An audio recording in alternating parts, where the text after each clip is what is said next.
আসসালামু আলাইকুম। Hello viewers, আমার ছাদের টমেটো বাগান এবং অল্প কিছু কাঁচামরিচ প্রায় শেষের দিকে।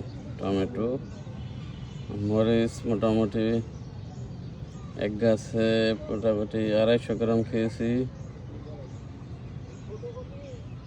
প্রায় শেষ পর্যায়ে আপনাদের দেখাচ্ছি। প্রায় শেষ পর্যায়ে গাছের গাছ, এই পাশে মরিচ গাছ, বাগুন, রমজান মাসে আলহামদুলিল্লাহ ভালোই খেয়েছি। বাগুন এখনো আছে, টমেটো একদম শেষ পর্যন্ত।